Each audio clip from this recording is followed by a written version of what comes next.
As the night wore on, Adebisi found herself caught in the whirlwind of the party. The music pulsed in her chest, the laughter of students echoing around her. Kemi and Tolu had disappeared into the crowd, leaving Adebisi alone with Olamide.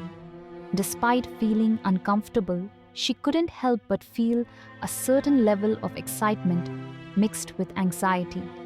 The world around her was so different from the village she had come from, and she wondered if she was ready to embrace it fully. Olamide, sensing her unease, smiled warmly. "Don't worry, Adebisi.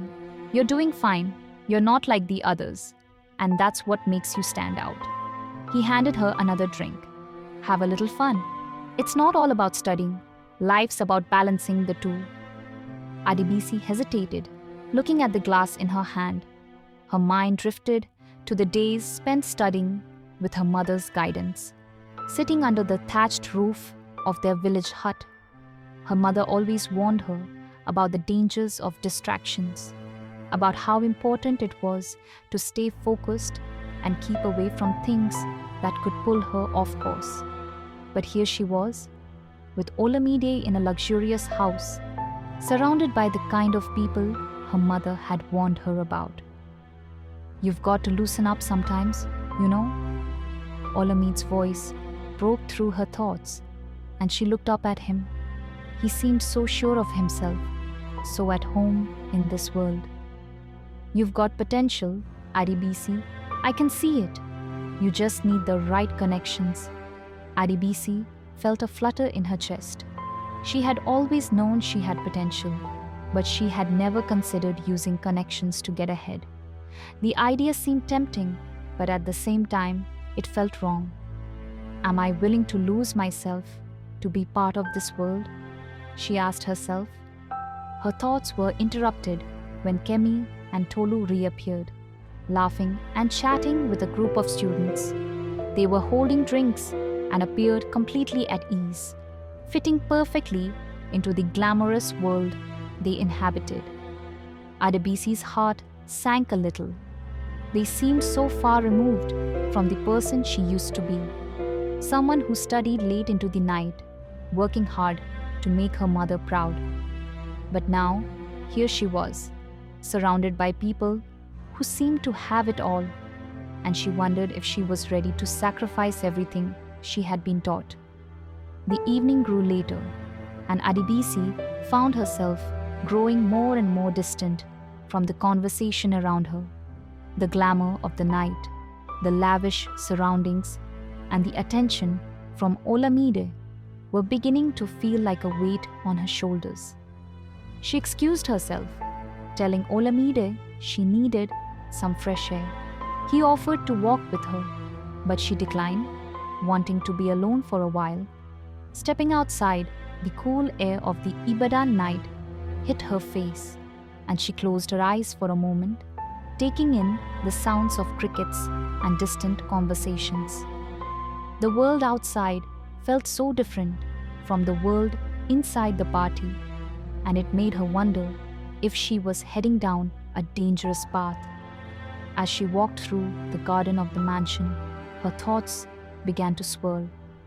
She remembered the way her mother always talked about the importance of education and the value of hard work. Her mother's voice was a comforting memory that always kept her grounded. "I didn't come to Ibadan to become like them," Adebisi thought. "I came here to change my life, to be someone who can make a difference." But as the night grew darker and the music from the party became distant, Adebisi couldn't help but feel a pull toward this new life. The idea of being admired, of being part of something bigger than herself, was intoxicating. She sat down on a bench in the garden, trying to make sense of her emotions. Minutes later, Olamide appeared at her side, as if sensing her inner turmoil. "Are you okay?" he asked gently, his voice softer than it had been inside the party. Adebisi hesitated, then nodded. "I'm just thinking. It's all a bit much, you know." "I understand," he said, sitting next to her. "Ibadan can be overwhelming, but you've got to realize that people like us don't just get by, we thrive. We've got the power to shape our futures. She looked at him, his face sincere yet slightly smug, as if he knew something she didn't. Adebisi wasn't sure how to feel about his words.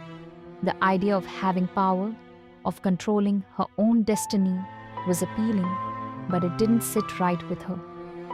"I'm just not sure, Olamide," she said, her voice trembling. "I don't want to lose myself in all of this. I don't know if I'm ready to change who I am." Olamide smiled and placed a hand on her shoulder. "You don't have to lose yourself. You just need to adapt. You can have both. You can be the girl from the village with the education, and you can be the girl who knows how to enjoy life. It's all about balance." Adebisi thought about that for a moment. Could she really have both? Could she keep her integrity while embracing the life of privilege and luxury that people like Olamide seem to take for granted? The following week, Adebisi threw herself into her studies with renewed focus. She had seen the other side of life, the side that many only dreamt of, but never really understood. She had felt the temptation, the allure of wealth, glamour, and social status.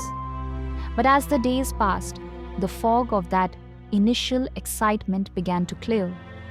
She realized that what she truly wanted wasn't the fleeting pleasure that came from superficial connections, but the lasting impact that could come from her education and hard work.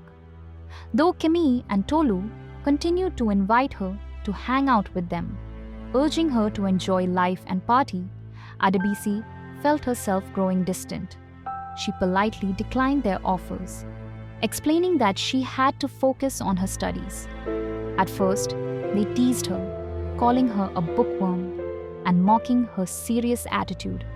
But Adebisi didn't mind. Her mind was set. She knew what she wanted now: success built on a foundation of knowledge and self-respect, not through the distractions that surrounded her. Despite this, she couldn't completely escape the pool of the life she had glimpsed at the mansion.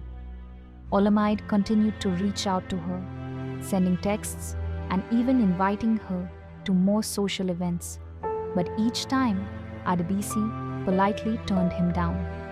She was tempted, yes, but she didn't want to lose herself like so many of the other students who came to the university with big dreams only to fall victim to the pressures of peer influence.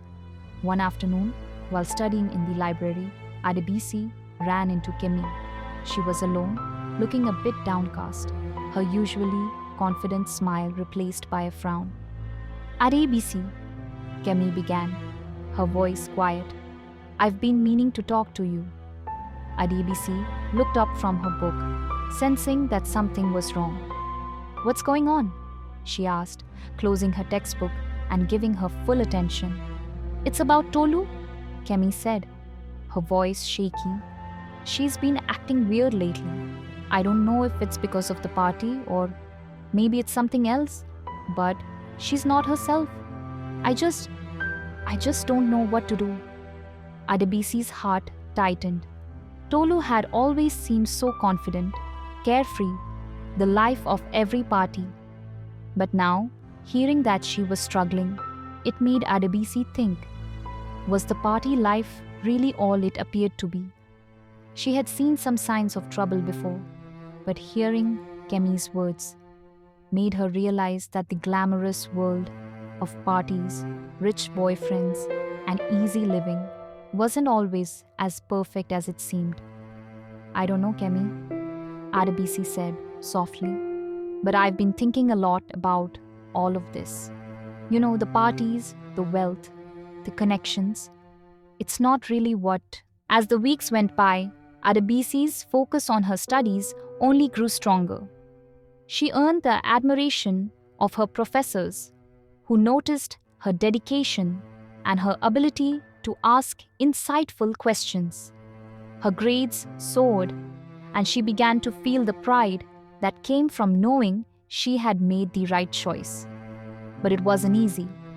Every now and then, Kemi would send her a message trying to lure her into another night out. But Adebisi remained firm.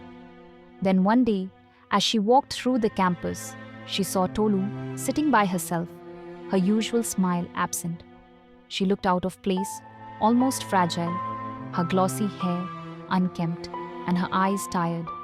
Adebisi hesitated for a moment, but then decided to approach her. "Tolu?" Adebisi said softly, sitting down beside her. "You okay?" Tolu turned to look at her, and for the first time, Adebisi saw vulnerability in her eyes. "I don't know anymore," Tolu whispered, her voice cracking. "Everything feels empty. The parties, the boys, the money, none of it really makes me happy. I thought it would, but it's just not enough." Adebisi's heart softened. She had known that the life they had briefly shared could never last. But hearing Tolu admit it out loud hit her harder than she expected. "You don't have to keep chasing after it, you know," Adebisi said gently. "There's more to life than that. I think you'll find peace when you focus on what really matters." Tolu stared at her for a long moment, and then, to Adebisi's surprise, she nodded slowly. "Maybe you're right," she said, the first sign of hope in her voice. "I think I've been too caught up in everything, and now I don't even know who I am anymore." Adebisi smiled softly. "You'll find yourself again, Tolu. Just take it one step at a time." From that day on, the two of them started to reconnect. Tolu began focusing more on her studies, taking time to heal from the fast-paced lifestyle she had lived, and soon Kemi followed suit. The three of them would study together, share their thoughts about their futures, and slowly but surely, their old bonds of friendship returned. Adebisi finished her final exams with top marks, earning a scholarship to study abroad. It was a bittersweet moment when she told Kemi and Tolu she would be leaving, but they all understood. They had each learned something important through their experiences. Adebisi had discovered the strength to stay true to herself, and Kemi and Tolu had seen the value in building a life based on their dreams, not the expectations of others.